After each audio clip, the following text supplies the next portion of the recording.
on two wheels, and today I am test driving the Benelli. Oh no, wait, it's the Keeway RKV.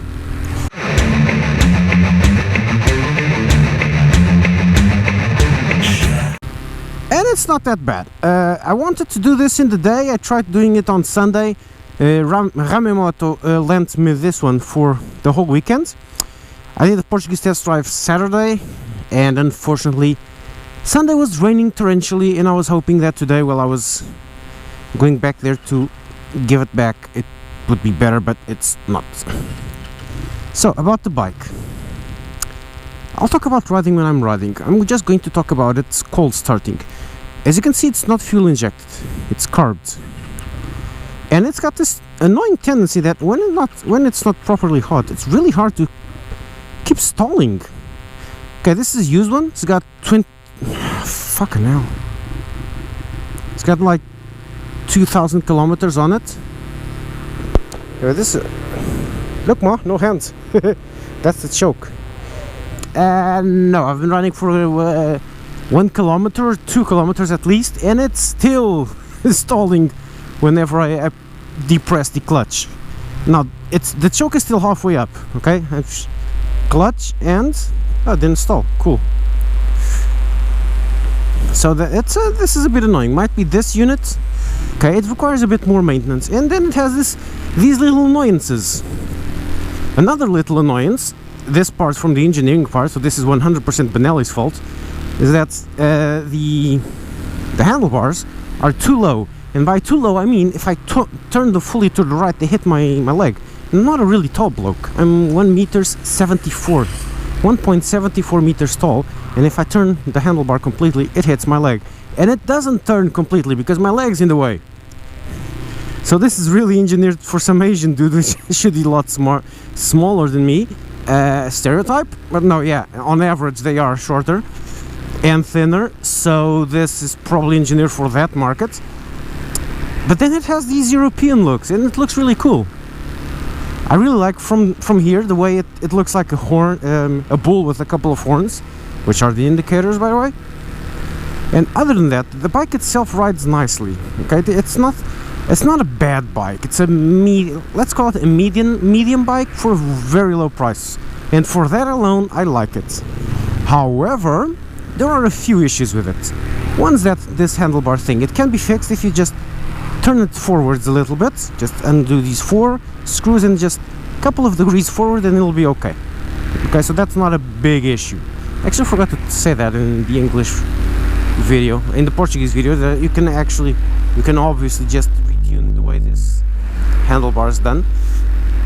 Maybe it was changed, and the guy that had this bike before was a tiny guy and wanted this closer. Don't know, don't care. Another really small issue is that these buttons, they do look really cheap. This push to pass button, this just a yellow piece of plastic that looks like something you'd find on the dollar store. So this looks like it came straight from a hardware store. Okay, so this is also really cheap piece of plastic, looks like a toy. And you notice this, they cut corners on some tiny things, and it's noticeable. That's why it's a cheap bike, okay? And the good thing about this, that they didn't spend money here, but they spent on the rest of the bike, because this tank and this paint job looks absolutely stunning. I really like this arrowhead sharp shaped thingamajig. It's got a front disc brake and a rear disc brake too, even though the disc brakes look very basic, but they are disc brakes, and it brakes well enough. It brakes like a 125 should. For a comparison, the Keeway Superlight brakes, slows down not that good, even for 125. It's got, I won't say bad, but they're weak.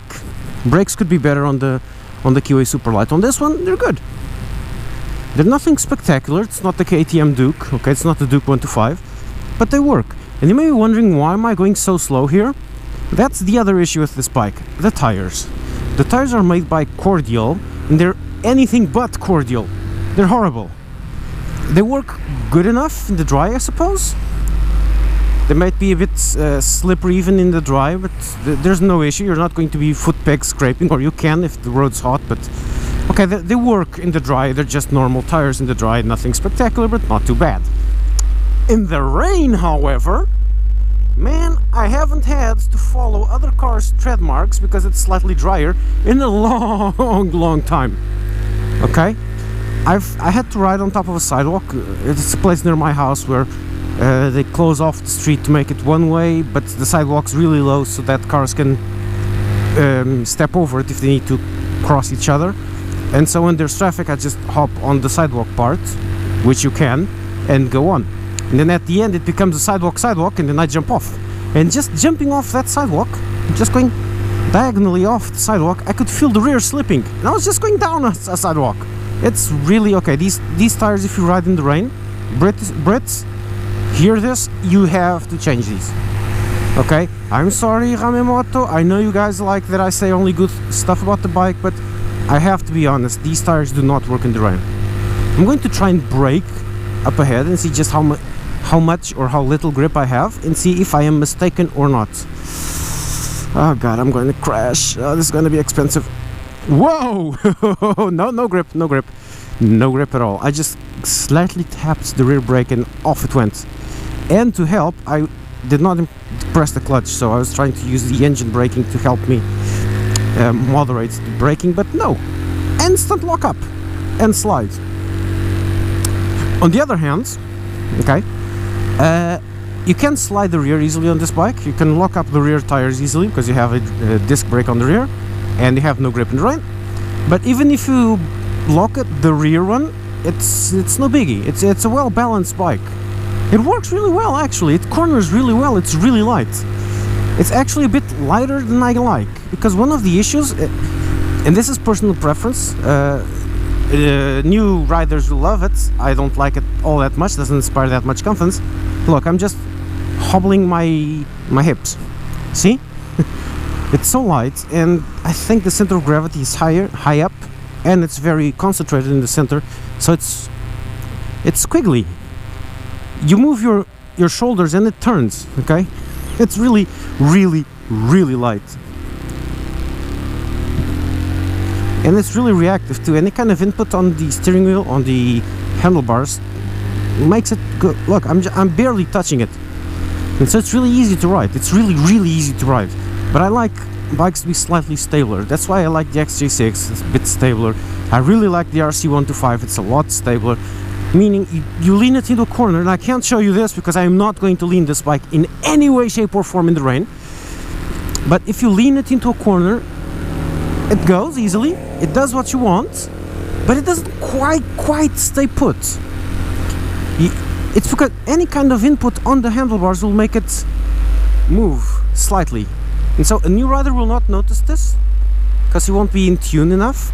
But a more experienced rider will notice that the bike doesn't really want to stay at that particular lean angle. It will keep just wiggling. It's not moving, it's just a wiggle, and you feel it, and you get uncomfortable with it, and you think, it's kind of on the edge here. The tires also don't help, so grippier tires would help with this. And this might be one of those bikes that if you fit a fatter tire at the rear, it won't actually ruin the bike, because it will give it a bit more stability. Then again, a new rider will not notice this. A new rider will not lean it that much down. Oh, 5 gears, and I'm going full throttle, and as you can see, it's not particularly fast also. So this is just a tad faster than my Keeway Superlight. Not that much, just slightly. Just very slightly faster. Top speed in the dry was 110, I think, or 115 going down, and on a flat bit of terrain was 105 or something like that.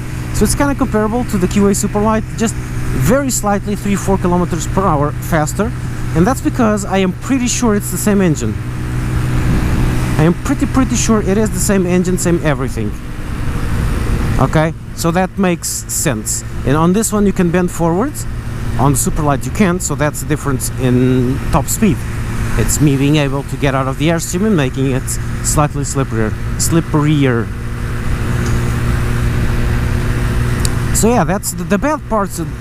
Let's call it the bad parts about this bike are the engine's not that fast, and it's not particularly economical either because it's carbureted, but okay, it's a 125. It's not going to do over 3 liters to 100 kilometers. It's going to be between 2.5 and 3. But the Honda, for which you pay €100 more, does 2 liters to 100 kilometers. If you're riding it like an idiot, because if you ride it slow, you can do under 2, which is amazing. Not this one. So it's not a particularly fast bike. For a 125, it's not a particularly fuel-friendly bike, but it is. It's a 125. Honestly, does it really matter that it uses half a liter more than the competition? Seriously, it doesn't. Come on. Okay, so that's a non-issue. If you buy it in the summer, it'll work. If you buy it in the winter, get out of there and go straight into a tire shop. Trust me. So then you go, oh, but it's $25.50. The CBF is only slightly more expensive. Why buy this? Well, the CBF also has to change its tires, because those Continental Contigos are also very sucky. So, and nearly all 125s have this issue. The Sim Wolf has the same issue, and the Sim Wolf is the actual competition for this, and it has the same issue. So, they all have. So it's the same for everyone. Between this and the Sim Wolf, here's the difference. On this one, you're sitting up straight. Okay, this is a supermoto style seating arrangement. You're straight up, the handlebars are in your lap, and you have a commanding view. On the Sim Wolf, we're a bit more bent forward. It's more like a XJ6 riding position. Okay, actually it's even more than the XJ6 that you're leaning forward. It's a bit weird. It's a bit more sporty, and it rides a bit more sportier too. And I think that the Sim Wolf is also slightly faster. It is also slightly expensive. I think it's like €150 more. And it's got some different looks. So it really comes down to preference on what you want. If you want a more relaxed ride or a more sporty ride, it comes down to if you like one brand or the other, if you like more the looks on one or the other, if you sit better on one or the other, and this is really important. It's actually the difference. The deal breakers, actually, you sit on both and then you decide, because it's really different the way you're sitting on both. Okay, the Sim Wolf has that weird pedals thing where you're never comfortable with the pedals. This one doesn't. The gearbox on this one is pure smooth silk. I'm not sure if it's just this particular unit, but it's upshifting here is just perfect. You forget about it. Just clicks perfectly. It's buttery smooth. It's amazing. And here we are.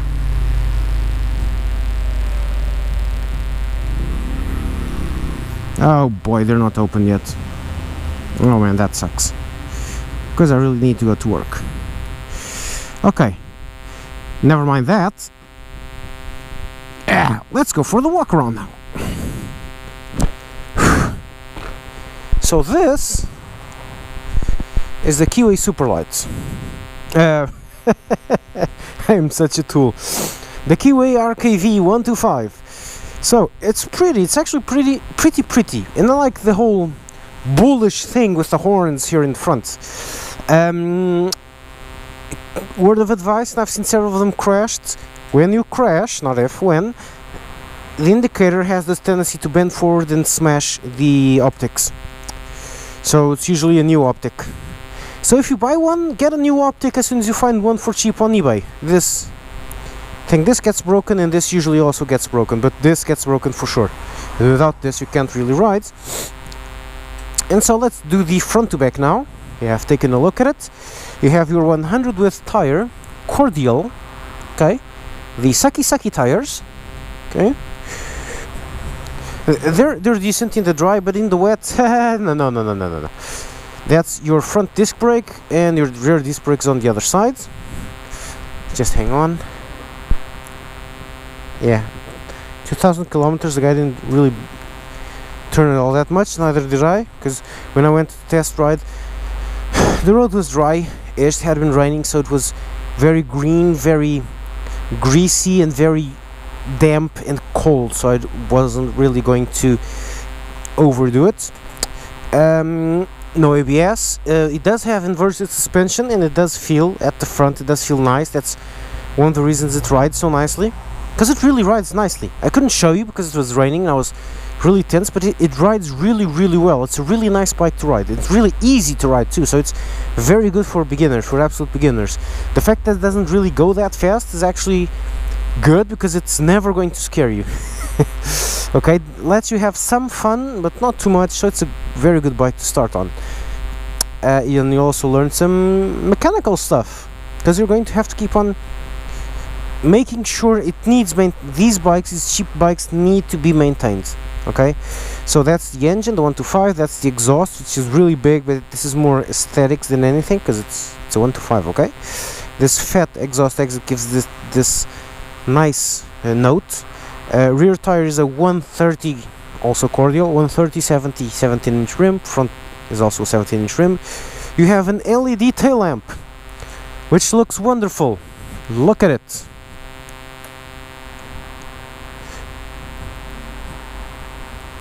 It looks great. I've been behind some of these, and this looks really nice, and it's really bright too. Very easy to see. Chain below, duh. And you have these shocks, which aren't your usual cheap-ass shocks. They're actually quite decent. I'm pretty sure this is on maximum, and you can see it's very tense, very tightened, while this is not. So I guess this is an exhaust or an external oil thingy, I don't know. You more mechanical types know what that is. But the suspension's good. The suspension's actually pretty good. It's just very stiff. It's tuned to be very stiff. But other than going over some strong bumps, even on very stiff, it works perfectly well. So it looks good, and it does have that quality feel to it. Okay, so why buy this instead of a CBF 125 or a Yamaha YBR 125 or whatever Kawasaki has on this range or whatever Suzuki has on this range? Why this one? Well, for one, it's price. Okay. And how do they get this price? Well, they get this price by cutting corners on multiple things. Okay, first, the bike's very basic, very simple, but that's like any 125. These disc brakes are just your normal disc brakes. Okay, they do everything as simple, as uncomplicated as they can. They also skimp on the quality control, but that has to be done for it to be cheap. And then they do small little things. For example, this bike is like 6 months old, 1 year, and it's got 2,000 kilometers. It wasn't actually very much used, but the choke here thingy is worn. This is worn. Okay, things don't really last all that much. Look at these. Oh, they open. Yeah, he retuned this one, because this has been opened here, or at least closed. So this has been touched. This has been touched also. There's some wear marks. It ages faster because it's never going to be as well built in with as good materials as with the big bikes, as with the big brands, as with Yamaha, Hondas, etc. But that's the point. The point is to make it really cheap as you can. Oh, I hate these things. To be as cheap as it can be, and it is really cheap, and for the price it is a very good bike. For the price, remember that this is an average bike for a great price, so that makes it good. Did I make any kind of sense now? I hope I did. Where's my bike? My bike is in there, I think so.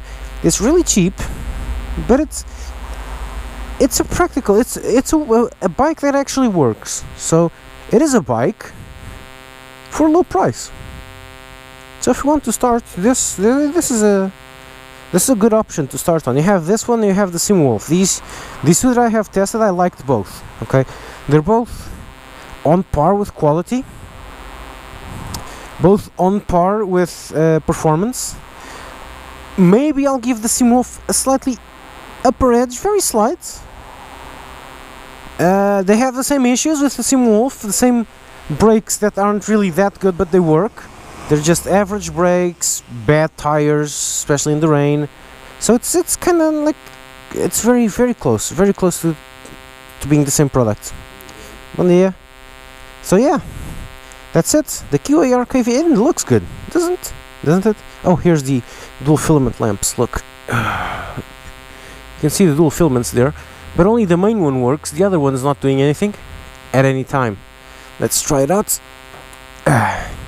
See, it's only the front one. I'm not sure if you can see it, but if I click push to pass, see? Not sure why they did this. Okay, that's it. Good, you're out.